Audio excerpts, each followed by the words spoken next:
what I'm talking about yet, but there we go. We'll go with it. Today is August 6th, 2013. I'm interviewing Buckley Morgan II at Central Connecticut State University in New Britain, Connecticut. Interviewer is Eileen Hurst from Central Connecticut State University's Veterans History Project. Buck, would you state your full name, your date of birth, and the city and state in which you live? Buckley W Morgan II, born December 23rd, 1962, and I live in Terryville, Connecticut. In which war did you serve? I served in the Cold War, and then I served in after the Gulf War, during the Gulf War, depending on how you want to categorize it. What branch of the service? Army, U.S. Army. What was your highest rank? I was E7, Sergeant First Class.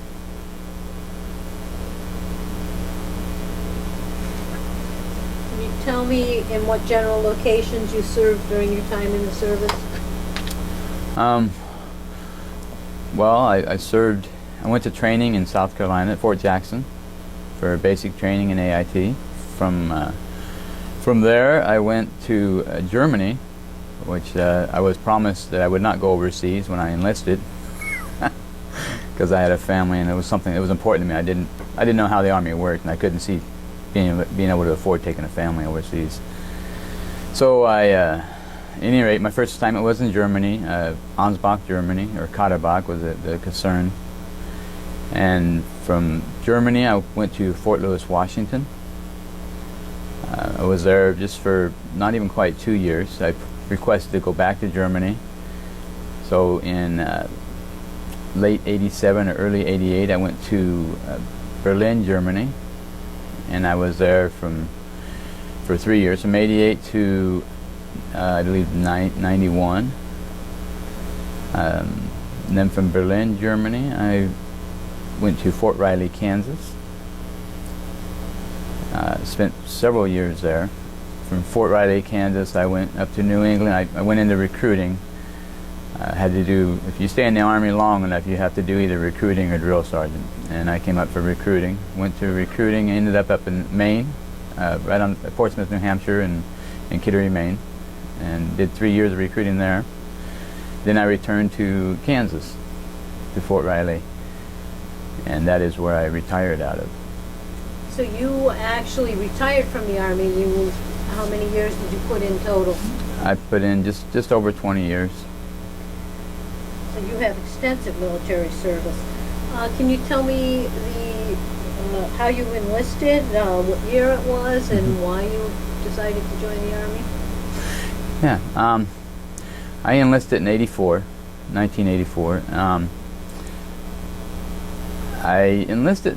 I always had jobs. Work was. I didn't enlist for work. I think I was different than most people at that time, because although I might have been 21 at the time, I always thought about the work I was doing. This is something I want to do till I'm 65, until I can retire. And at that young age, even I couldn't see doing that kind of. I was working, and at the time I did cooking in restaurants. At that particular time when I joined, I was working for Holiday Inn doing their maintenance, working rooms, light bulb go out, I replaced it, little plumbing fix, things like that. So I joined for a change. I was married, I had a son who was 2, and I wanted to do what was better for the family. I just felt I needed to do something. Working as a cook or doing maintenance for Holiday Inn just wasn't the career I was looking at, and I hated school. I did not finish school. The last grade I completed in school was 8th grade, so school was not the answer. So what I did is just the Army made sense, military made sense. The benefits, and I'm thinking in my mind, 20 years and I can do something else. I can retire at 20 years and then do something else, which is essentially what I did. My wife was fully supportive, and so I joined the Army. Where were you living at that time?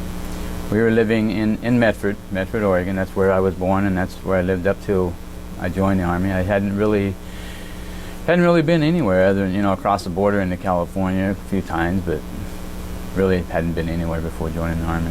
Why did you select the Army? Well, I did get my GED, but even back then, selections were iffy. They didn't really want people who didn't have high school diplomas. So the Air Force was a no. They weren't interested. The Navy was just obvious because I have no interest in living on water. They don't nothing to do with water. The Marines, I saw them as hardcore, and I really wasn't looking for the big adventure. I'm looking for stability. So the Army just seemed to fit. Where did you, once you were inducted, where did you go for your basic training? I went to Fort Jackson, South Carolina. I actually enlisted as what was at the time a 72 Echo, which is the MOS, or Military Occupational Specialty, which was telecommunications. Obviously. So when you enlisted, you could choose the MOS you wanted? Yes. Yep. And you still can today. I mean, it's still the same. You have to take a test and show your ability. That's what the ASVAB is. It shows where you stand, what your abilities are. So I enlisted 72 Echo. I thought, this is something that's fairly calm. It's not going to get all crazy, Marine style, So I went to Fort Jackson, South Carolina for my basic training, and from there I went to Fort Gordon, Georgia, which is where the signal school was, and that's where I did my job training, my AIT. What was your basic training like at Fort Jackson? My basic training, it actually was, I was a little disappointed. It was challenging, to be sure, but because I was 21, I tended to get, most of the kids are 17, 18 years old, and so I tended to get picked for, like I was a staff duty driver, which meant, I believe it was like one night every 2 weeks, I spent up with the staff duty officer and I drove him, or it came to the point where I was driving myself, going around to all the ranges to make sure they were locked. So basic training was a challenge. I got into physical shape for sure, but I also felt that I kind of missed a little bit because they didn't push me like they did the younger kids. Maybe I didn't need it, I don't know, but I like the idea of keeping low anyway. So. How long was basic training? Basic training was 8 weeks. 8 weeks, yeah, and still is, yeah. So after your 8 weeks at Fort Jackson, you went to Fort Gordon for the signal school. How long was that training? That was, if I remember right, I believe it was 10 or 11 weeks. And what did they teach you there? Well, I was a teletype operator, so it was a lot of typing, and what my job was, the best way to explain what they taught was to tell what the job was. I would take messages that would come from the field. My job was to take those messages that would come in whatever format they were, just someone that wrote out, there was a traffic accident at this intersection or what have you, and I had to convert it to the proper format and then transmit it to where it needed to go. When there was a specific format that you had to use. So that's really... Is that where you learned to use a teletype machine? Right. That's where and my typing skills improved dramatically. To pass, I think you had to type 27 words a minute. That's what the final, but that 27 words a minute wasn't just taking a paper and typing it. You got your paper and then you had to convert it while you're typing it. You had to change it to the specific format. So it was interesting. It was a challenge. After your training in Fort Gordon, where'd you go? From Fort Gordon, I went to Germany. And let me tell you how this worked out. It was the basic training at my graduation. My wife showed up, which she was supposed to, but I thought she was going to fly in, attend the basic training, go with me to my AIT, and then fly back home. But she had been away for 8 weeks and she had had enough, so she flew, got a rental car, and ended up going to AIT with me, which was the plan. Then she was going to fly, but she ended up staying. So I actually lived off post while I was attending AIT. Me and my wife lived in it. AIT was at Fort Gordon? Right. So I actually, which was very uncommon, but there was no battle. I mean, my wife showed up, said she wasn't going anywhere, so we got an apartment, and it worked out fine. But That's just uncommon for someone in AIT to not live in the barracks with everyone else. So you lived with your wife and son off? Out of Augusta, Georgia, yeah. And then when you were sent to Germany, did you take your family with you? No, when I went to Germany, you couldn't take your family with you. You didn't have housing available. You had to go there, get your assignment, and then find housing for your family, for you and your family. That took, I went to Germany, I believe in September or August. No, I went to Germany in June. In June, I went to Germany. What year was that? That was '84. When I got my wife over there shortly after Thanksgiving. It took 3 or 4 months. Where in Germany were you located? I was actually assigned to Kaderbach, Germany. It's a heliport. I was in the military intelligence battalion because the job I had required sensitive information. I had to have a security clearance and so on. And so I worked in the military intelligence battalion doing the messaging. And when I did my clearance, I had to have a top secret clearance for the job that I was doing. And they give you what's called an interim while they're doing the investigation. The investigation can take a year. It'll take at least 6 months. So before I joined the Army, and I didn't know the job I picked required a special security clearance, but before I joined the Army, when I turned 18, I had my record expunged because I did some stupid little things when I was 15, 16 years old. And my record was expunged. So when I did my security clearance, filled out the paperwork for that, I didn't tell them about that stuff I did when I was a kid, because expunged, I thought, meant it's gone. No one can see it. It's history. It's burned or whatever. But come to find out, little by little, after I'm in Germany doing my job, the special investigator comes and see me several times, you know, with one little piece of information or this little piece of information. And they knew about the stuff that I did when I was younger. So they took away my clearance. They said, we're not taking away because of what you did. We're taking away because you didn't tell us about it. I didn't think it was there to tell you. But so at that point, I was moved from the intelligence battalion to the aviation battalion, or aviation brigade. It was a brigade. I was moved to the aviation brigade headquarters, and I worked there for the rest of that 3 years in Germany. I worked in the supply, and I was the armor. I did eventually get my clearance back. I just had to prove that I was worthy, I guess. What were your duties? So how long were you actually in the military intelligence before they moved you? I was probably, well, my wife was there. She had already gotten there. I was probably there 6 months. In that 6 months, what did you do? What were your duties? Well, we had I was in a I guess you'd say a signal platoon, and we had vehicles that had all the equipment we needed in order to do our messaging.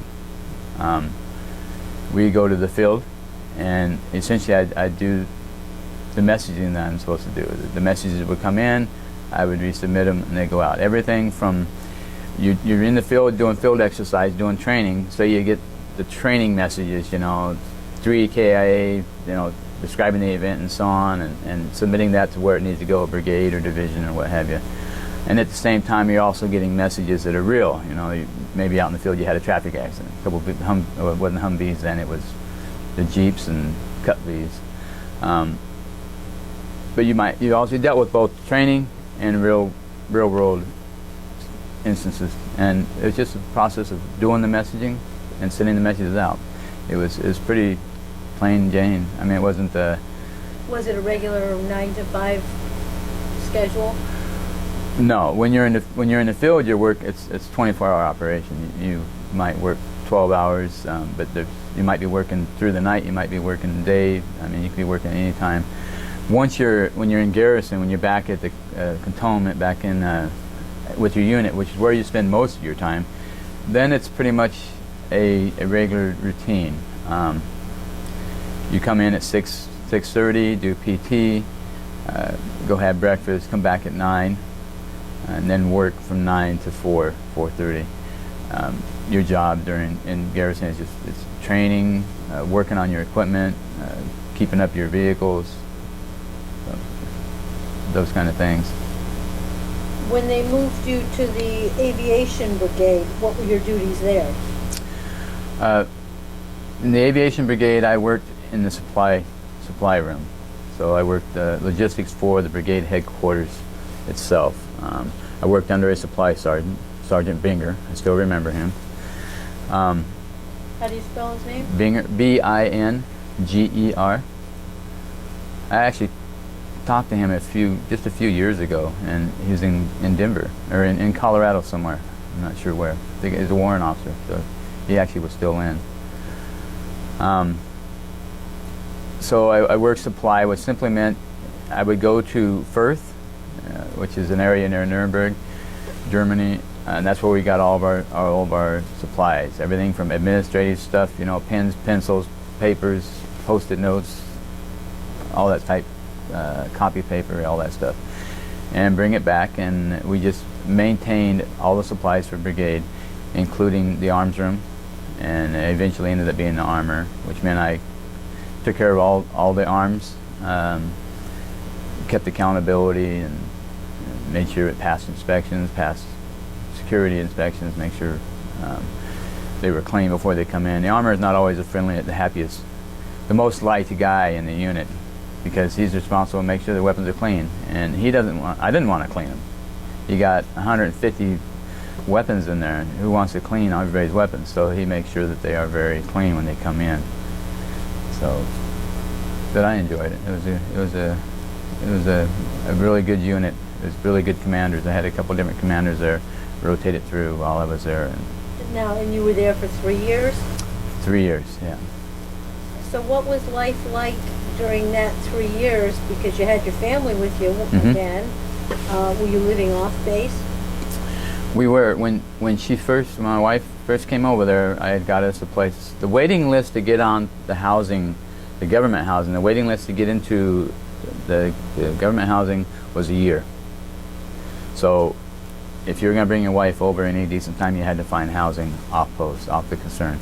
So I found a house in a little tiny town called Floxlanden, and it was the 3rd floor of this German house, and it was just very small little. I was a private, couldn't afford a lot. Luckily, the market rate then was like $3.50, $3.60 to the dollar. So actually, I wouldn't know how a private would even think to live over there today. But so we lived off post in a small house until, well, on the 3rd floor of a house until we got housing. Eventually, we did get housing and moved in. Big difference, you know, a lot nicer house, a lot bigger. And that's where we spent the last 2 years. And that was just, the house was here, the heliport, the airfield, I guess, and then on the other side of the airfield was where I worked. So it was a quick and easy get to and from work. The Floxlanden was 35 miles, so it was a commute. When you lived on the base, you had your own house. So was it like you did your own cooking? You took care of basically it was like your own house. And yeah, it's just you're not paying rent. You're giving up what it's basic allowance for housing, BAH. You're giving up your BAH, which is what they pay you if you lived off base to help you pay for your housing. So you're not paying a rent. Other than that, it's just like living in someone else's house that they own that you're renting. You need to keep it up. You need to take care of the property. It's not inspected. Nobody comes into your house, you know, while you're living there. It's just like if you're renting somewhere else. The only big difference is there's a serious inspection when you're ready to leave, when you're getting ready to PCS and go somewhere else. They really check the house out. So that's a big thing. I learned that the first time, because when you do your pre-inspection with the housing office, which are the people that manage all the housing, you do a really thorough pre-inspection, because if there's anything wrong when you leave, you're paying for it. It doesn't matter if it was there before, unless you noted it. And we paid, I think, $600 we had spilled super glue on a rug, like a rug, a loose rug, not a carpeting, wall-to-wall carpeting. I forget what, a throw or whatever, but it was a big throw. It was like a Persian rug, that type of. But the super glue had stuck. We didn't know it had spilled on there. It had stuck the rug to the floor underneath, which was a wood floor, and we couldn't get it up. And when they got it up, it pulled a little bit of the wood floor up. So at any rate, it's $600. So and $600 back, 87. I just made E5. That's just a sergeant, but it's a lot of money. I didn't make any more mistakes like that.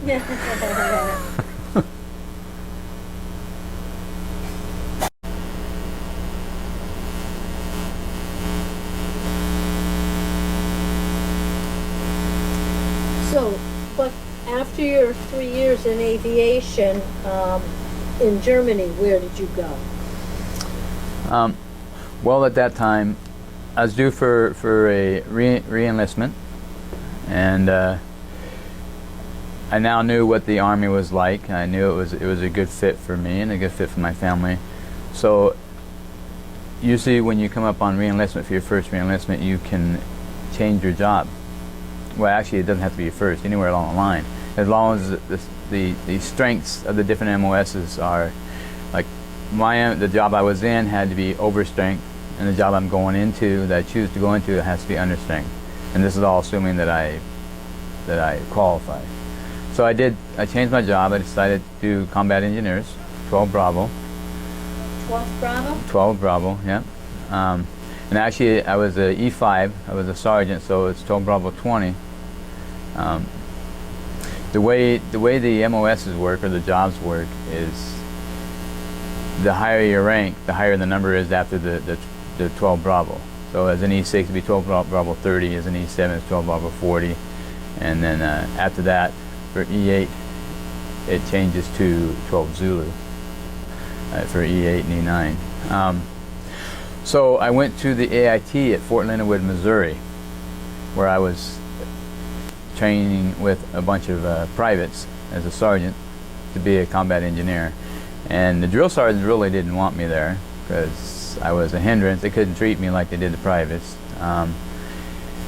All they had me doing is I lived off base. I didn't live in barracks. My wife wasn't with me. I lived in a hotel. All they had me doing is showing up at the training sites, because the privates would all march to the training sites. They'd do their breakfast together. Everything was together, moving together. So they just had me show up at the training sites, do the training, and then I would leave from there. What made you decide to go into combat engineering? Well, it dealt with demolitions and explosives, and that interested me. It was something that I thought would be fun to do, and I did like it. I mean, demo calculations. I was not very good at math, but with the explosives, I was able to do the math really easy. I was able to pick it up pretty quick and easy. So I just liked the idea of being able to blow stuff up. How long was your training? I believe the training was like 4 weeks, 4 or 5 weeks. Was it all classroom training, or was there any field work? No, it was some classroom training, because in part with that job it includes some other components such as bridge building. So we had to go out to the field. We built what they call a Bailey Bridge, which is a bridge that can span any length of gap, as far as I know. So I did that with the class. We had to go to demo ranges, and prep explosives, C4, dynamite, TNT, prep it, blow it, attach time fuse to it, and learn how to use time fuse, learn how to use the det cord. So it was both in class and out in the field. What did you do when you finished the training? I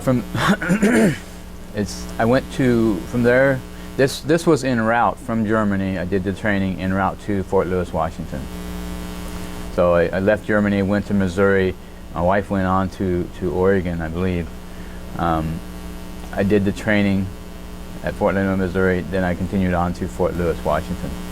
So I just got the level 1 training for 12 Bravo. I got to Fort Lewis, Washington, and a month later they sent me to BNOC, which is a basic non-commissioned officer course, which is MOS related.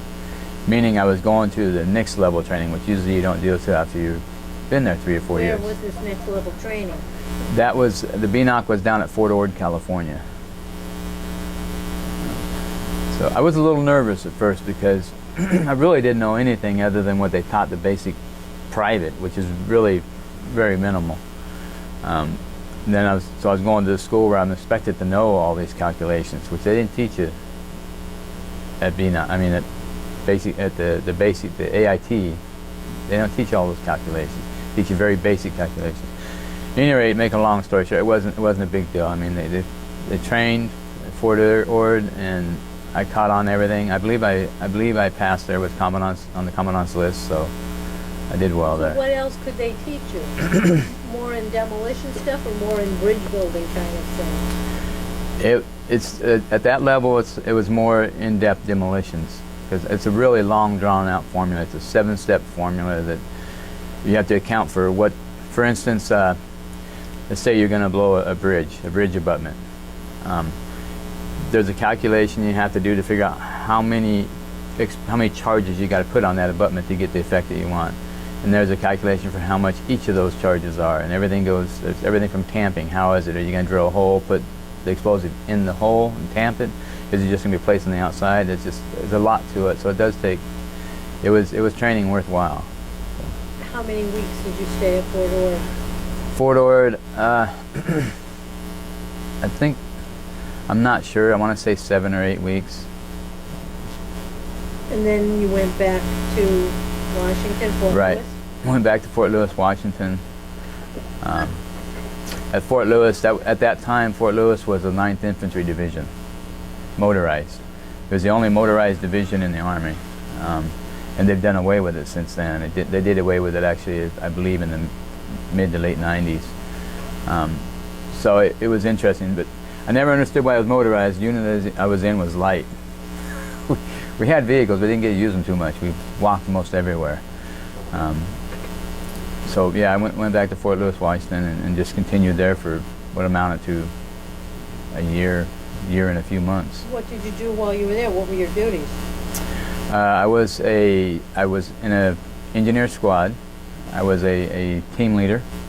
The squad would be 8 to 10 guys, and as a team leader, I would be responsible for 4 of them, 4 or 5.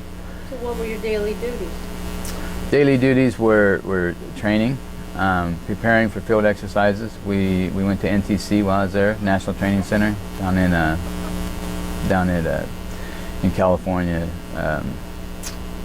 Trying to think, it's near Barstow, but it's from all over the country. Units come there for training. It's a desert environment. And we came back. We trained up for Sapper course. Sapper course is a course for just engineers. You do a lot of crazy things.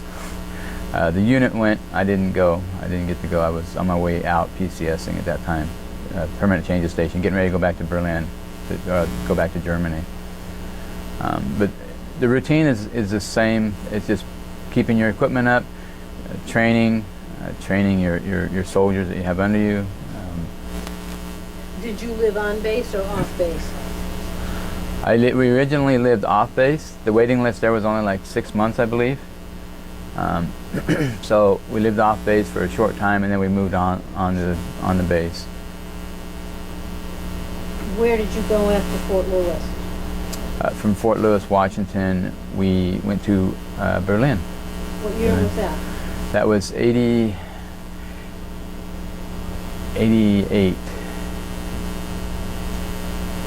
I believe, maybe 89. Yeah. And you took your family with you? Yes, I was fortunate because going to Berlin, unlike the rest of Germany, Berlin was one of those assignments that you seemed to be taken care of, and you could take your family. They had housing for everyone that was there. You couldn't really, they really didn't want you living off post there, I don't think. The way the Army pays you to go to your next assignment, they pay you can either hop on a plane and fly pay for it, or you can get in your car and drive. And we always, every time we came up on PCS assignments, we drove because we were paid to drive. They paid for the gas mileage, they paid for our food and lodging, and we had 10 days to get across the states. So we would always travel. Everywhere we went, we would travel by car as far as we could and see sights, And then when we got to the East Coast, we, at that point, put the car on a boat and we would get on a plane. But that's just, that was one interesting thing about the Army. I got to see a lot more by doing that. Did you take your car to Berlin with you? Yep. I was actually, when I came down on orders for Berlin, I was actually in the market right then looking for a new four-wheel drive, a truck. And when I found out I was going to Berlin, I just, let's get something sporty, something that'd be fun.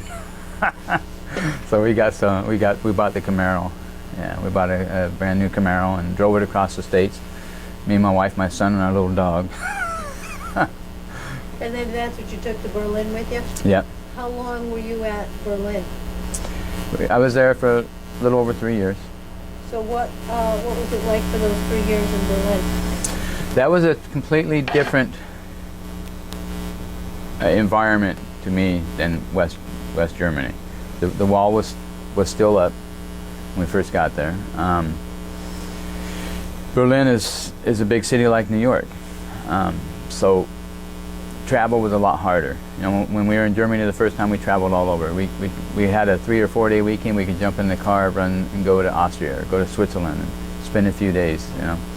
Berlin's in the middle of this closed area, the middle of East Germany, and it takes you have to go through a big process, get flag orders, get special permission to drive. There's a special route you had to drive from Berlin to get to West Germany because you're driving through East Germany. You had to go through the checkpoints. You've heard of checkpoint Alpha, checkpoint Bravo, checkpoint Charlie. Those checkpoints, each one of those checkpoints, you go through an American checkpoint, and then right after that, just, I don't know, maybe 600-800 yards down, you're going through a communist checkpoint. And you have to show your flag orders. It's just very particular about the way you do things going through there. So it's very hard to travel. But Berlin was a big city and there was a lot to see, and all the transportation was free to military, so we did a lot traveling around in Berlin and seeing all parts of Berlin, Brandenburg Gate. And, were you in the combat engineers in Berlin? Yep, I was in I was in an engineer company. I'm trying to, it's 14th or 15th engineer battalion, or I'm sorry. In Berlin, it was just a company. It was an engineer company there.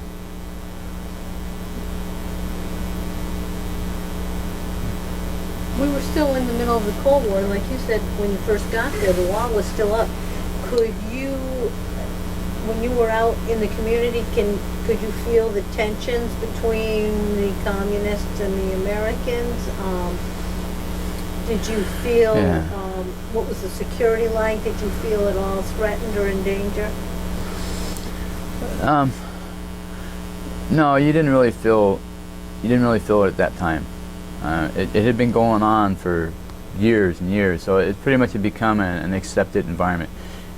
I felt no different there. I mean, the awareness was there. I knew where I was in the middle of Eastern Bloc country. I knew where I was, but the threat level to me was not any different than it was when I was in southern Germany, in the first tour. But that changed dramatically because the wall came down while I was there. Can you describe what that was like? That's a huge historic event, and you were actually there in person. Yeah, it was crazy. I mean, if you can, everybody drives over there. The cars over there, like Mercedes, Audis, they're like Fords and Chevys over here. They're very common, so everyone drives. And when the wall opens up, you got all these cars coming over that are they're Trabants. We call them Trabis, and they're little two-cylinder cars. The bodies are made of compressed cardboard, and their top speed might be 45, 50 miles an hour, and they just cause a lot of havoc. And a lot of people, Germans, a lot of them there was a lot of issues came up when the wall opened up. The problems with the roads, the problems with, just think about, when it first happened, everybody's just elated, just happy as can be. You know, families are reunited. There's people that had family on the east side, and I mean, feelings are high. It's great, but very quickly that started to turn into all these things that are going to come up. You know, well, I had land over there, I had land over here, so there was a lot of people who weren't happy or who wanted to take advantage of what they thought was theirs. Same thing with the East people on the East Germany. They might have had property in West Germany. They thought, well, I should be able to get my property back. But being an American over there, I didn't see a lot of it. I just heard a lot of it. But I mean, the happiness was. Did you actually witness the wall coming down physically? Oh yeah, yeah. It started. It started with just they had. It happened just right as I was getting there, right as I was getting to Berlin, and they had one spot opened up, and there were still the guards there, and they were letting people through. What kind of paperwork they were looking for, I don't know. I don't know that they were at that point anymore, even looking for paperwork. But there was only like 1 or 2 spots where the East Germans could come through. And most of the traffic, they would come over. Most of the traffic was East Germans coming over to West Germany. I didn't see much going. What I saw going into east, back into East, was always Trabants. I didn't see, you know, like the West German cars going back over there. Because, you know, there was fear. What it had been like, who wants to go to East Germany and then have them all of a sudden decide to close this wall back up? There's only like 2 or 3 openings. They could do it in an instant. So I didn't see anybody really going that way.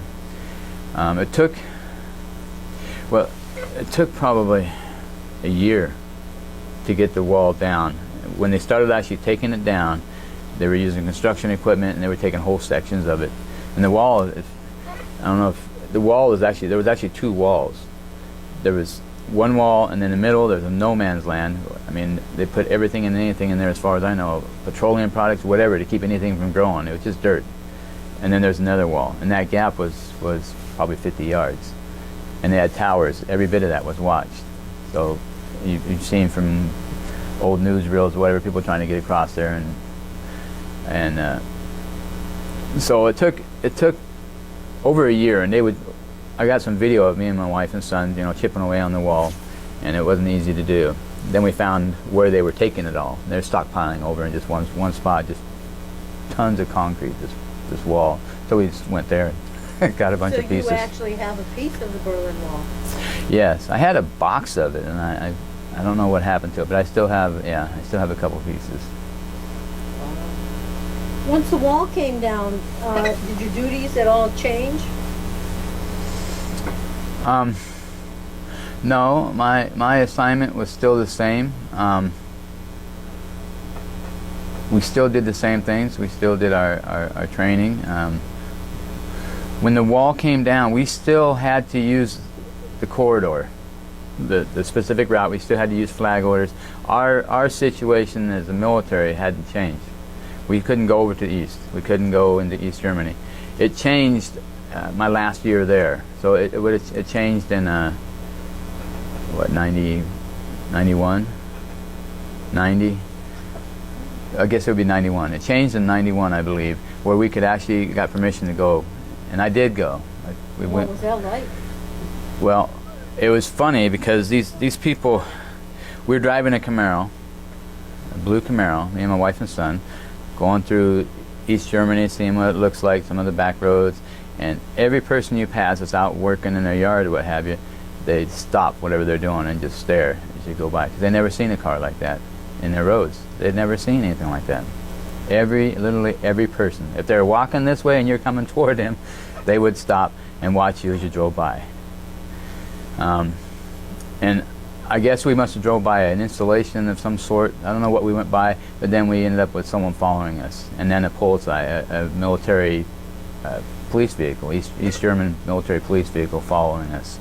So we got kind of worried and kind of found our way back out, back into Berlin. So, but yeah, it was interesting. You see how these people have lived. I mean, thatched roofs. It's just not the best environment. They don't have cars. They don't have.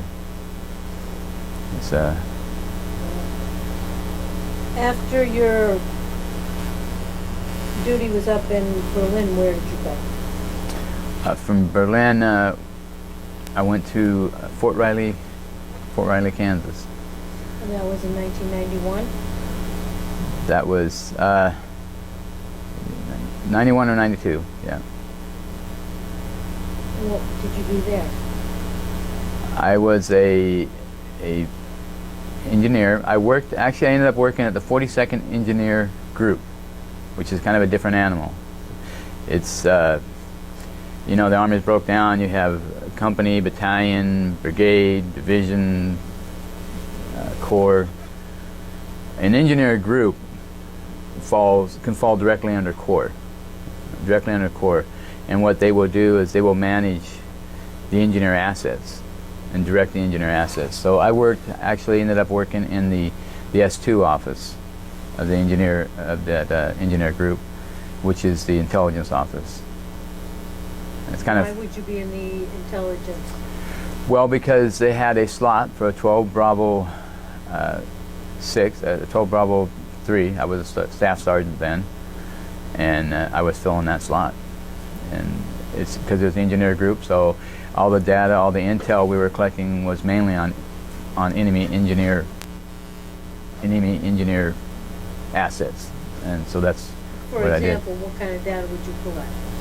Oh, the strengths, what the enemy units were like, you know, what were the strengths, when you did wargaming, you go out and, now when I went to the field with this unit, rather than going out and actually putting up concertina wire, putting in minefields and that stuff, now with this unit, I'm actually working in a part of an operations center, and we're collecting data on the enemy as far as what their strengths are, where they're putting in obstacles. We're making predictions on what they're going to do with their engineering assets, so that we can try and figure out what we're going to do to overcome.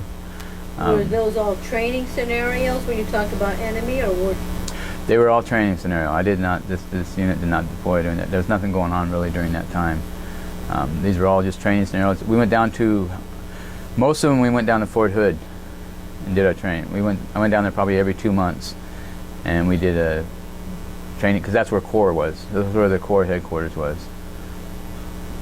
And it was usually, most of our training was based on Korea, if we were to go to Korea. So we were using real world units, real world, you know, Korean engineer units, and the way that they practiced wars in the past. And how long were you at Fort Riley? I was at Fort Riley for till '97. Oh, so you were there for a while. I was there for a while. 6 or 7 years, I think. Something like that. So you had your family, did you live on base or off base? We lived off base. We lived in a little town called Wamego, Kansas, and we actually stayed off base. There's housing available. We could have got housing, but we were buying the house in Kansas, so we stayed off base. So during that 6 years that you were at Fort Riley in Kansas, what was daily life for you? I would go to work, and we take care of the equipment, take care of our vehicles. We had a lot of electronic equipment and so on. I also dealt with, being S2, I dealt with security clearances that our people in the unit had, and I didn't do any investigations. I made sure they're kept current. If they were coming due for reinvestigation, if they're coming, made sure they had clearances. I dealt with a lot of maps, a lot of map reading.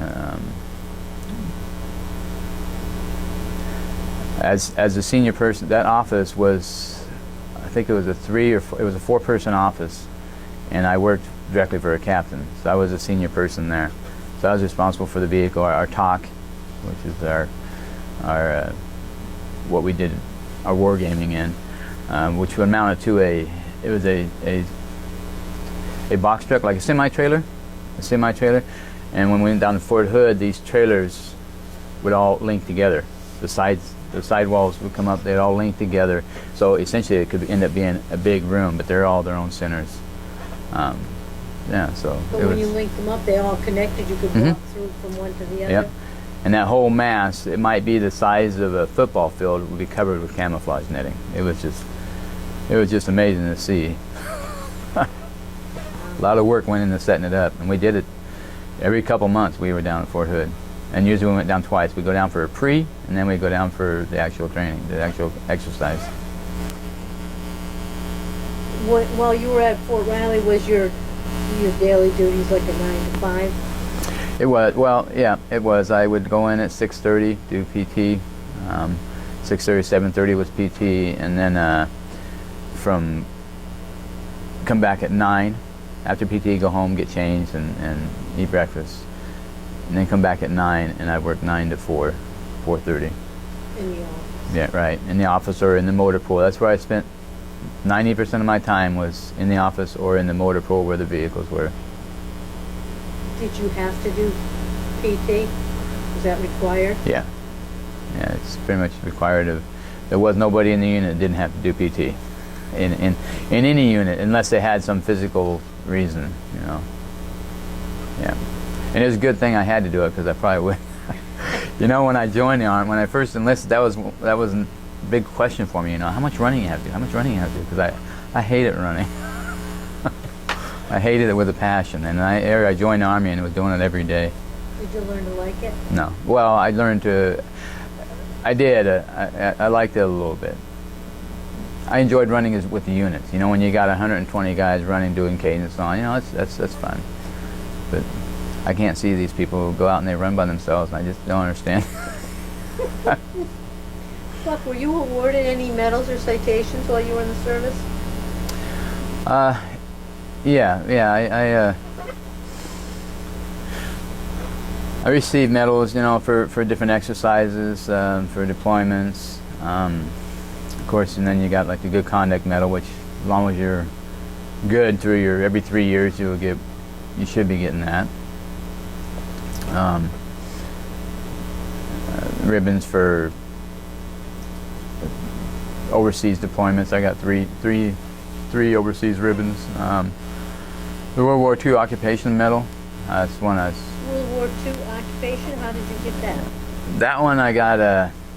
If you were assigned to Berlin before the wall came down, when it was still occupied, Berlin was occupied, you know, by France, England, U.S. If you were assigned to that, it was considered still an occupied territory from World War II. So if you're assigned there, you got that ribbon, the same ribbon that they were assigned in World War II. So that's kind of cool. Did you sustain any injuries while you were in the service? I did not receive any direct injuries. You know, I was never in any combat-related incident. But because I was in light units for the first several years, 8 years, and I only weighed 120 to 129 pounds, and I was carrying 80-pound rucks, it really messed up my back. It just got worse and worse. So that and my hearing, I got disability for both those.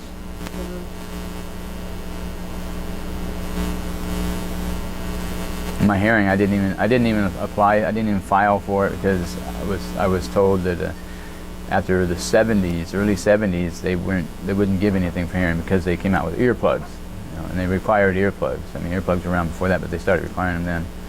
But I don't know, someone I had seen at the VA or whatever said, no, you need to file. So.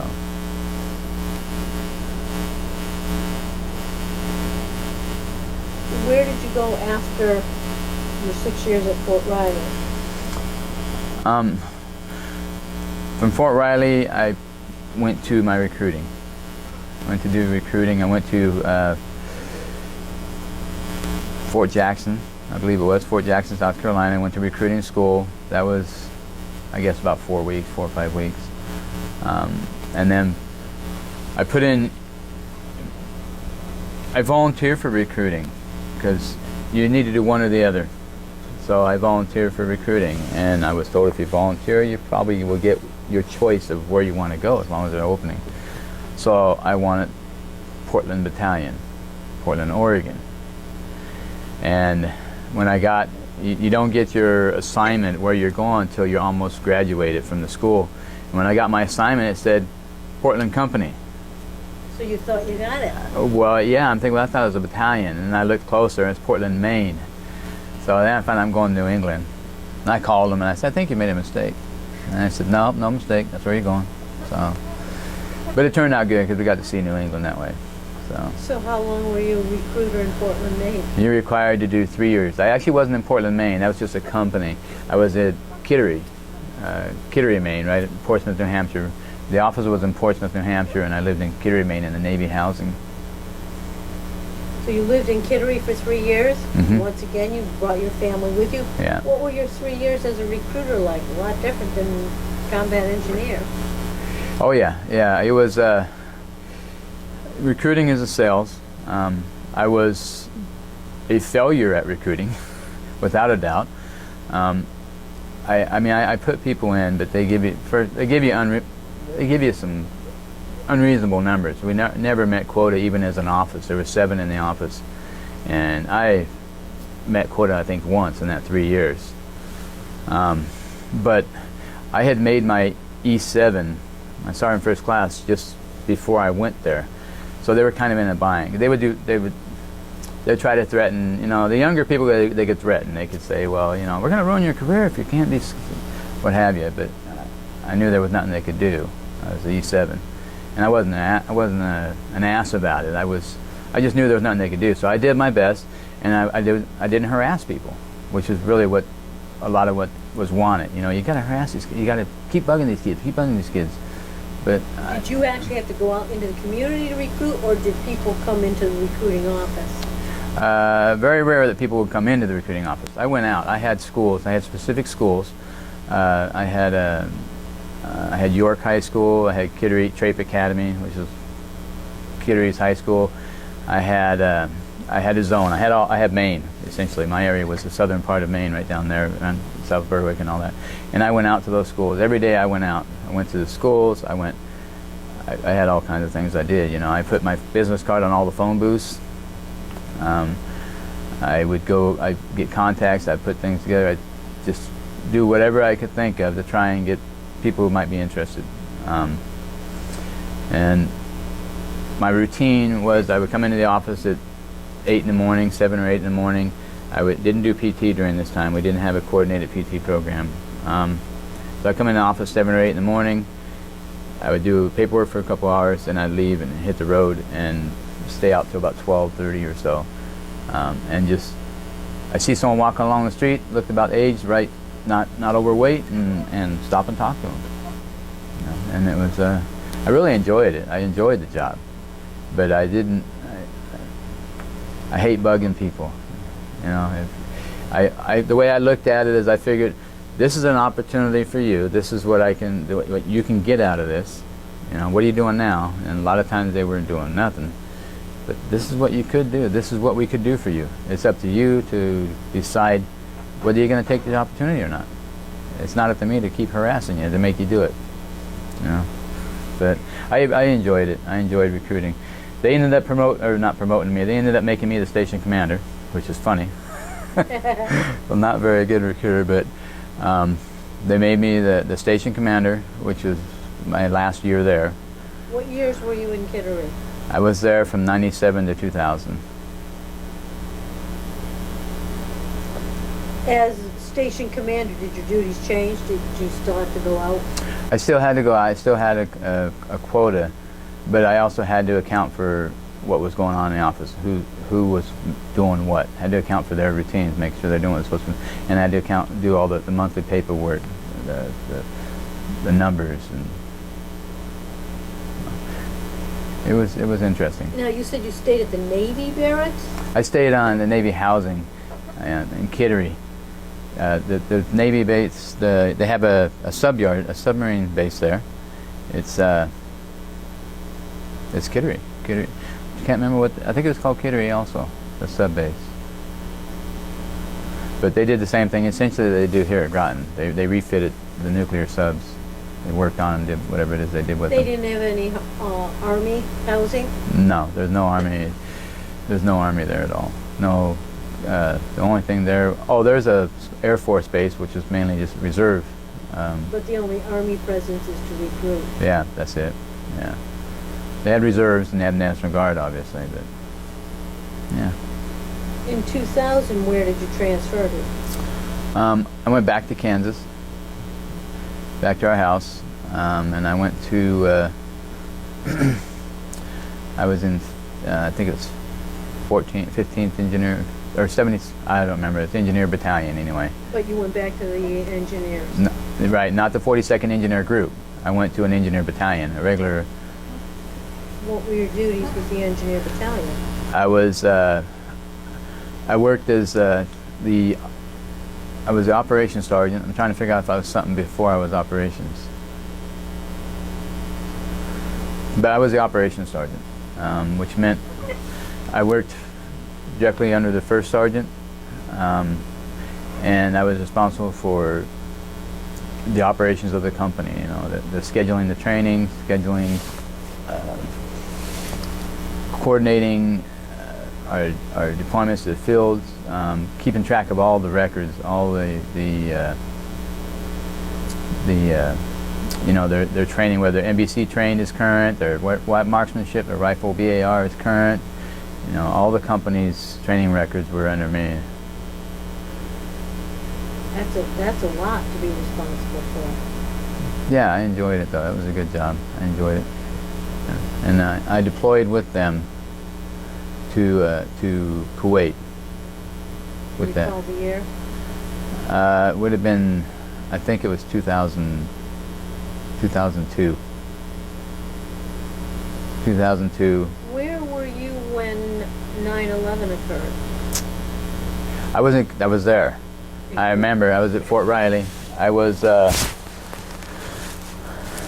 my way.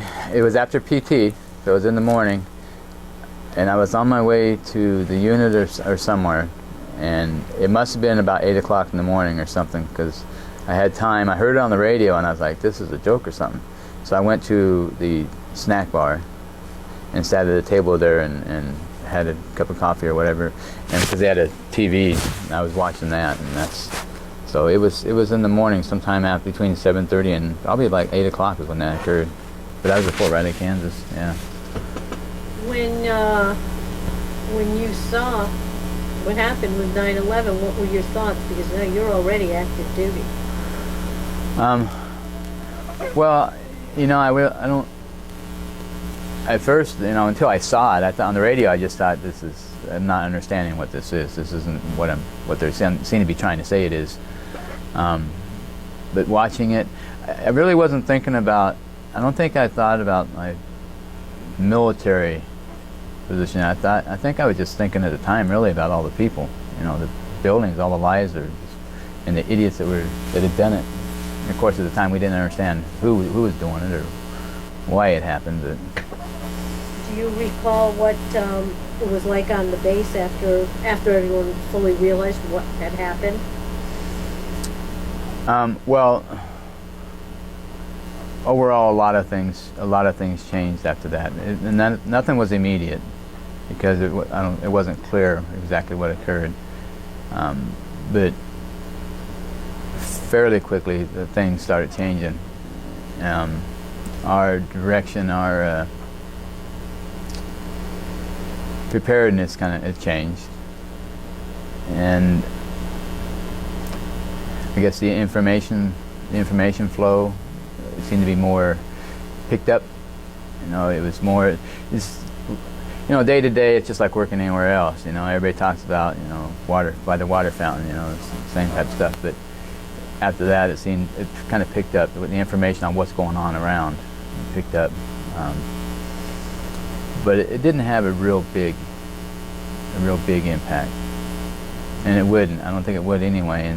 Until something came up and we were told we were doing something, we were going somewhere. Otherwise, it's just. When you were informed that you were going to deploy, did you know where they were sending you? Yeah. Yeah. So you knew right from the get-go they were sending you to Kuwait? Yeah, it was. What were your responsibilities supposed to be there? Well, I was the operations sergeant, so essentially my responsibilities were the same as they are back at home in Fort Riley. I was just doing it in the desert, and there was some tweaking the different things that I had to be responsible for. What was your first impression when you landed in Kuwait? The city it's got trees and so on in the city. sand. I knew I would hate it. I mean, there's nothing there. I remember they had water because it was really hot, and they had water in these big barrels or something of ice. And a lot of people were taking the ice, and it wasn't a good idea. You get sick. Their ice is not clean, clear water that they make the ice out of. So, but I didn't really. It was not a place I would ever want to visit or that I'd really like. Then once you leave the city, then there's nothing. I mean, it's just desert, Bedouins. You see some, some. So where were you stationed? Had they built barracks at that point, or were you living in tents? No, in Kuwait they had when you arrive, they have a type of barracks. I actually don't remember what the barracks looked like, but we were living in some type of shelter, housing, while we were getting our vehicles. I mean, we spent, I think, a week or 2 weeks there in the city, getting our vehicles, getting them all ready to roll, and then after that we were gone. I came back to the city a few times to take care of business, but other than that, we were out in the desert. They had several different not concerns. What did they call them? They had several different areas. They named them after different places. New York, Pennsylvania, cabals. That's what they were. So we were at a cabal, and that's pretty much where my life was, and everybody in my unit, except when we went out to do some different training, some demolitions or some ranges, and essentially we were doing there what we would have been doing in Kansas. We're just doing it, living out of tents and training, so keeping up. Your sleeping quarters and your offices in tents? Yep. They're all a tent that would each platoon had their own tent, so a tent would hold 30 people, and then So 30 of you would sleep in one tent? 30 of us sleep in one tent, and then the operations tent, which is where I worked, was just mine, the first sergeant and commander that were in there, and then we had a supply tent where it's just supply and all his stuff, and that's all just at company level, So how big would a company be? The company would be three platoons, 4 platoons, because they'd augment the company with support. So like how many men? About 120. Did you have any women in your group? We had, yes, at battalion level, because the whole battalion was there, and we had females. I'm trying to remember where they worked. I don't remember that they were in our company. They couldn't be in the engineer company yet. They were working battalion. Yeah. How long were you in Kuwait? We were there 6 months. 6 months. We had a I don't know what was going through the commander's mind, but there were tower guards around the cabal. They were watching the perimeter, and we had duty that day where we were required. Our company was required to man the tower guards.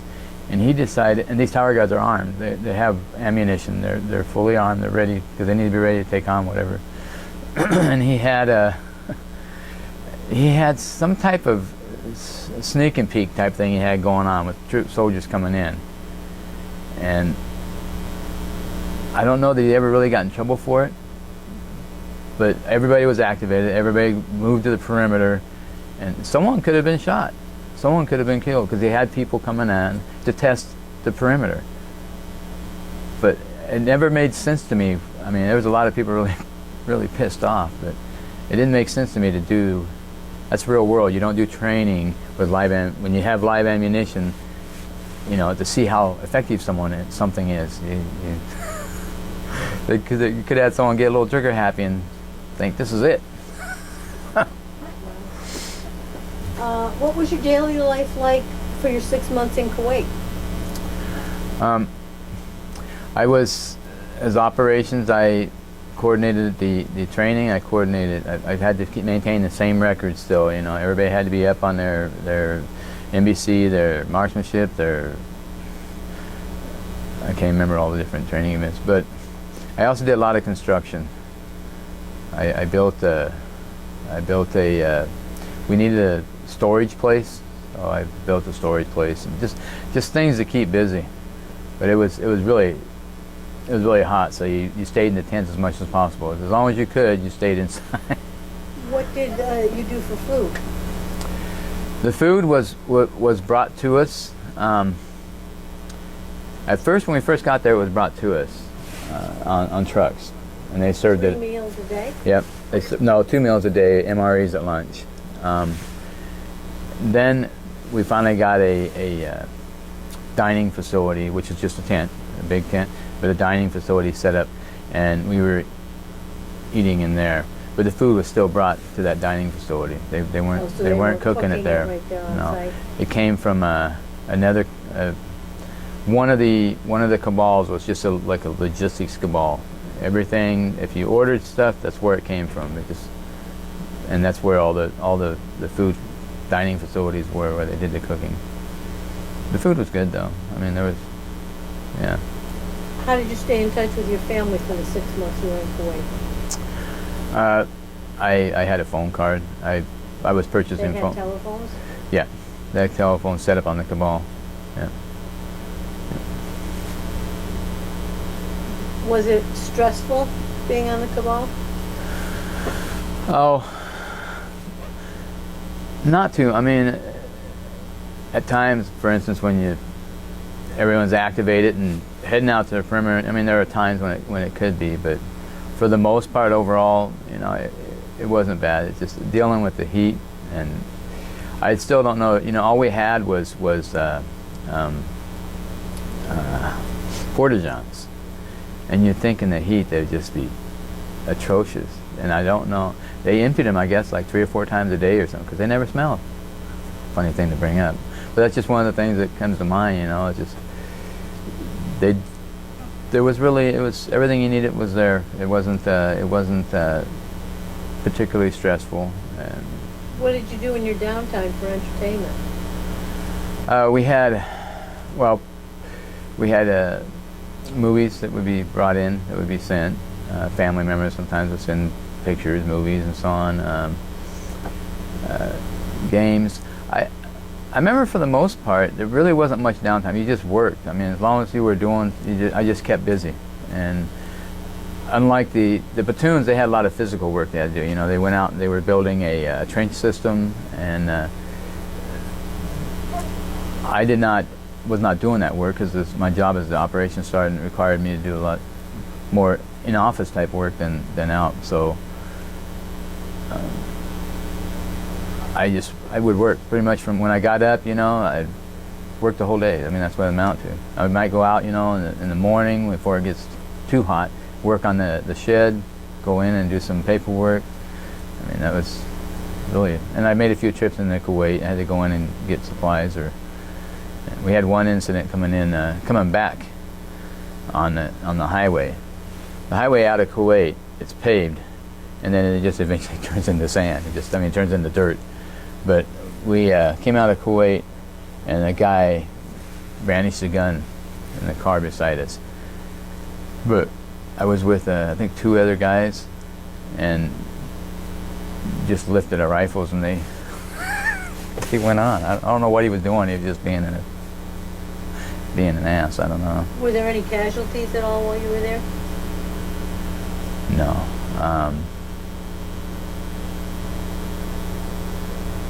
No. The train up getting ready to go, we had all the injuries that I know of through my career have all been training injuries.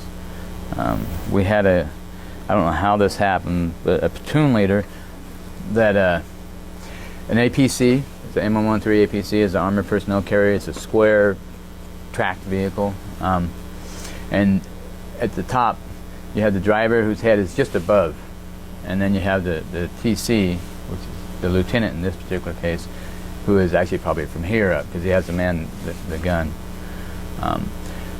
It was early morning, still dark out, and they were traveling on a dirt road, a 2-lane road, and coming toward them was a tank, and a M1, I believe it was. Coming toward him was a tank, and the LT looked at the tank and saw his gun was out the back. The barrel, the tube on his gun was out the back, and he didn't know it, didn't realize it, but the guy was traversing his turret. So in other words, they passed each other, and that turret went right over the top of that tank, and the LT dropped down in time, but the driver, the poor kid, he ended up getting his head crushed. And it was, but as far as Kuwait, that's the only incident. That was even before Kuwait. That was in the prep, getting ready to go. Right here in America? That was in Kansas, yeah, at Fort Riley. Did you get any leave while you were in Kuwait? No, we, as a company, we got to go to, it was one of the palaces that had a pool, and we just got to spend the day there, just relaxing, doing whatever you wanted, right One there. day? Yeah, that was it. Just relaxing there, and you could swim. It was pretty boring to me. There really wasn't. I think they had like maybe tennis and you know, just things like that. Just kind of relaxed all day. What was your impression of the palace? Oh, it was really nice. It was very nice. I particularly liked the pool. I mean, I think that's about the only thing I did. But it was, compared to what we had been living out in the sand and desert, and it seemed like mealtime was when the windstorms would come. You know, so you eating crunchy food, but so the palace was much appreciated for sure. After your 6 months in Kuwait, where did you go? Well, I deployed with my unit, so we deployed back, redeployed back to Fort Riley, Kansas. The whole unit? Yep. And before we even headed back, we got word that probably 6 months later, we were on forget the word for it, but we were getting ready to go again. Back to Kuwait? Right, but this time it'd be for a year. Well, I don't remember where it was. It was Kuwait or Iraq or Afghanistan. Well, not Iraq, but I don't remember where it was. But we were on orders to go for a year, 6 months after we got back. And so when I got back, I talked to my wife, and you know, my son was fully grown. There's no sense in me going on these deployments, leaving my wife at home alone. If I could retire, there's no sense in staying. So, so when you got back to Fort Riley, you had put in enough time in the Army that you could retire? Right.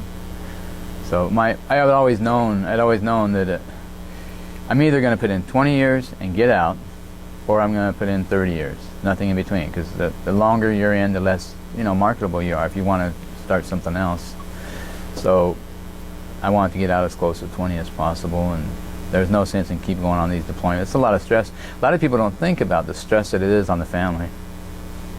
Can you tell me what it's like now? You took your family many of the places that you were stationed at. What was family life, as much as you could tell, like for your wife and son, like at Fort Riley and Kittery, and then what was it like for them when you were over in Kuwait? Well, my son was grown when I was in Kuwait, so he was on his own already. He was in the Army himself. You and your son were in the Army at the same time? Yeah, he went in the Army in 2000. He graduated in 2000, so he went in the Army in 2000. When I was a recruiter, that's one thing I told him. If you have any intention of joining the Army, you need to do it now while I'm recruiting, because I can get you what you want. You can have what you want. It's that simple. So if you're thinking you're going to join the Army, do it now. Otherwise, you're going to take your chances later. And so he got in as he did join. He wanted to do video production, and that's what he got. He spent a year at Fort Meade for schooling, doing video production, photography, and all that. So, but they both, my wife and son, both have loved the military life. They both loved it, and they miss it. My wife misses it all the time. She still does. it was very hard for her when I retired, because wherever you went, it didn't matter. You were family, and you had family. And so, as far as the deployment, she was home alone. She did really well. Being as I was in the job I was very lucky, because as an operations sergeant over there, I had a computer, I had internet, I had link, so we were actually able to video chat. So it wasn't as bad. It wasn't as hard for her and me as it was for the soldier in the platoon. They don't have that opportunity, not frequently. I remember while I was in Kuwait, she contacted me. She had her dogs out in the back. Kansas, Fort Riley is a big post, and we used to take the dogs out and let them run. She took the dogs out, and she had lost them. They wouldn't come back. She didn't know where they were. So she sent me a text or what have you on the computer. I don't remember what we were using, but what am I going to do? Go back, put down some water, and wait for them. So I guess about 8 hours later, they finally showed back up. So yeah, but she did well. She did well while I was gone. She kept busy, and I did all the assignments I did. The reason I did the overseas assignments was because I liked them, but I was doing what I could to avoid Korea, because Korea is I'd like to have went to Korea, but Korea is a 1-year assignment without family, and I didn't want to go a year. I wasn't going to be by my choice. If the Army made me, then it'd be one thing, but I definitely wasn't choosing to. So if I kept doing overseas assignments, I could have tried to hide from Korea. What was your adjustment like when you retired? What did you do immediately after your retirement, and what was it like adjusting to civilian life after 20 years with the Army? Well, initially our plan was to travel. I had bought a fifth wheel and a truck. We were just going to travel around. I wasn't going to work. We were just going to travel around with a fifth wheel around the States, and that was going okay. And then my wife had to have a stent put in her heart, and she needed to have better routine and diet, and we just decided we need to settle down. So going to work it wasn't too difficult for me. I miss the military environment. I miss the camaraderie. I miss that familial feeling. But other than that, as far as the work environment, going from one job to the other, it wasn't too much of a challenge. It wasn't difficult for me. I guess when you decided to settle down, where did you settle down, and what did you do for work? We settled down at in Oregon, because that's where I was from. But I didn't settle down in my hometown. I settled a few hours away from there in a town called La Pine.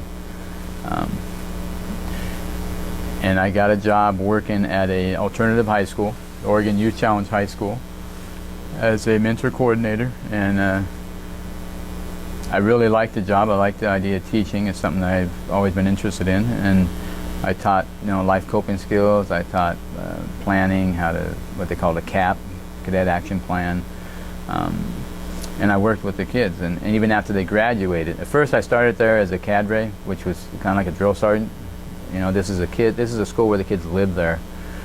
They live there 24/7 for 5 months, and it's our rules or go away, go home. So that was a good fit. It was a really good fit, and I really liked it. And I ended up moving from cadre into office, where I tracked the kids a year after they graduate. So I was able to see the kids as a cadre. I was able to see them when they come in, with their smart mouths and their attitudes, and which last about 30 seconds, and see them go through the process and then leave. And then when I got into the office job, I still got to see all that, but I also, something the cadre can't do, they're not allowed to do, I also was able to see what happens with them for the year after they graduate. I did everything that they learned, did the responsibility that they attained while they were there, the discipline, did it stick with them for the year afterwards. And I was able to see that with most of them it did. So it was a really rewarding job. Did you go back to school at all? While I was throughout the time, when I was 25, I started, getting a little college here, a little college there. Over the years, I got about 55, 60 credits. What was your career goal? My career goal, well, it kind of changed. It was originally, management, mid-management, and then I moved into, I wanted to do something with teaching, education. Now I know that you're a student now. How did you end up in Connecticut? Well, when I was a recruiter, my son joined the Army. He graduated from high school. I left. I had to go to Kansas. My son didn't want to go. He wanted to stay in New England until he shipped out to his basic training. So I continued with my career. He went on in his route. And when I retired and ended up in Oregon, we couldn't get my son to move to Oregon. He's our only son. And we couldn't get him to move to Oregon. So we were living with that. But then the point came where I actually had, when I retired out of the Army, I didn't have any education benefits at all, none. So school was not really a likely option for me. But then they passed the 9/11 GI Bill, which I fell under, which meant schooling was possible. I mean, I could get my schooling paid for and plus a stipend. So, I mean, it was, well, not only was it possible, but it'd be dumb not to take advantage of it. So my wife, we talked about it, and Oregon, there's really not a lot there for us anymore, and we wanted to keep a strong relationship with our son and be near him. So we said, well, we liked New England. We lived up in Portsmouth, so we said, let's go.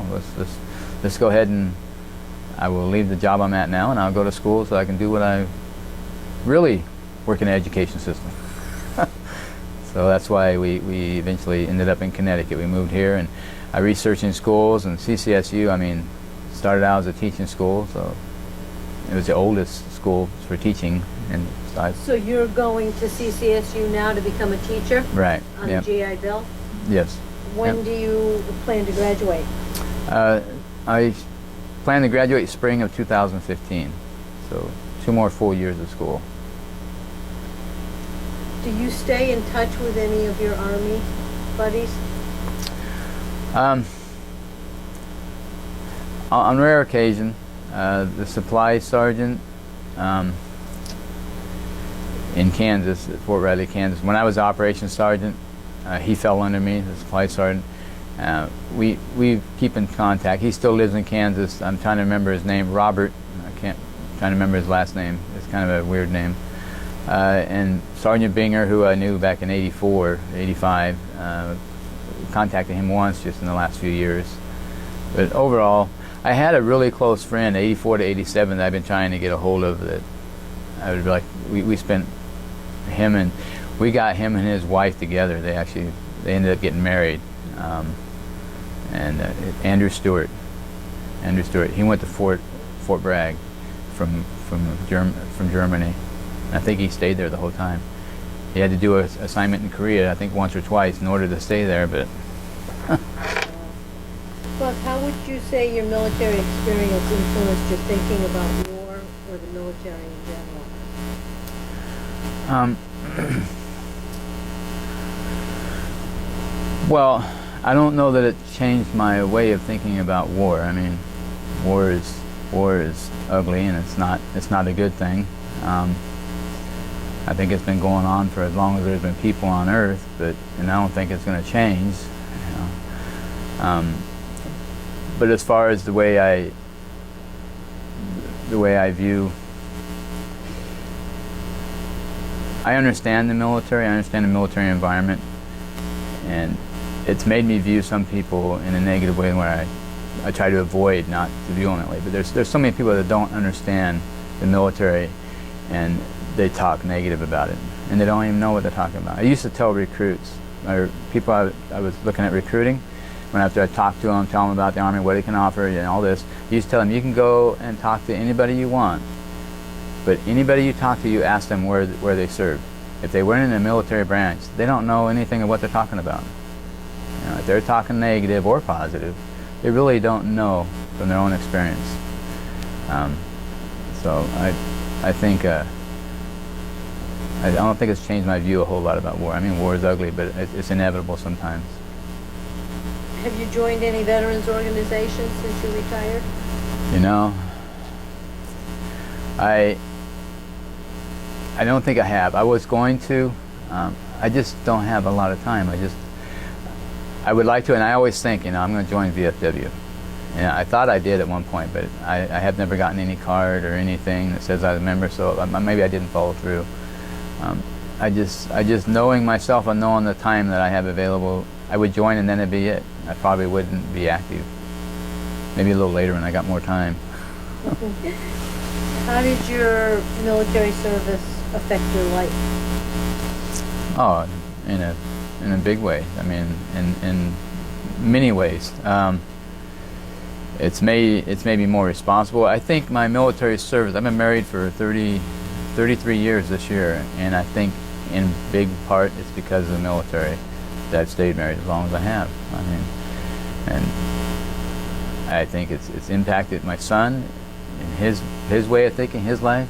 It's impacted, I mean, everything about my life. The military is impacted in one way or another.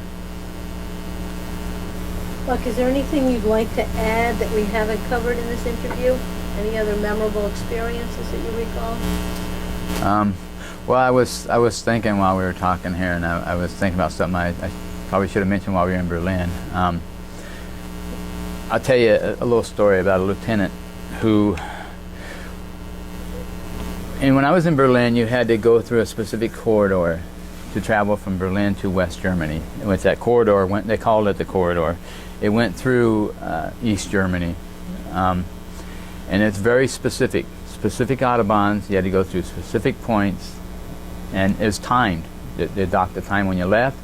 It was tracked all the way, so they would know if someone made a wrong turn or what have you, wandering around Eastern Germany. And it was unheard of to happen. I mean, they made it so clear you had to be a complete idiot. So the lieutenant,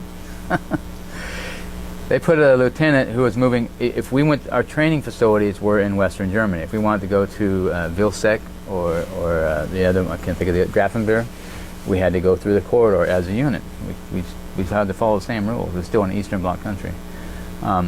So we would go through in buses. Our vehicles and all that would go on trains. And we would take our wheeled vehicles. Well, actually, we drove our wheeled vehicles because we were all in a convoy. But this lieutenant took the convoy. He had one half of the convoy, and I don't remember, someone else had the other half, and he made a wrong turn. And I don't know why, but like ducks in a row, everybody up to like a certain number of vehicles followed him. And someone was smart enough to say, no, we'll keep going this way. And it was a major incident, and I never heard from him again. The lieutenant was gone. So I'm sure he was relieved, because that's a major. Were you in one of the vehicles that went the wrong way? No, I didn't even know what happened until we arrived, and I got the word. I was probably in the half ahead of him, but no, that's a major event. It's a major event if a person does it alone, but you got military vehicles and you do it. I mean, that activates the whole East German army. I mean, they don't know what's going on. So I never heard from him or seen him again. Wow. Are there any other memorable incidents that you can recall that we haven't talked about? No, just a lot of memories of little things and, smells, and so I wouldn't have traded it for the world. Well, Buck, I'd like to thank you for your service to our country, and thank you for this interview. Oh, thank you.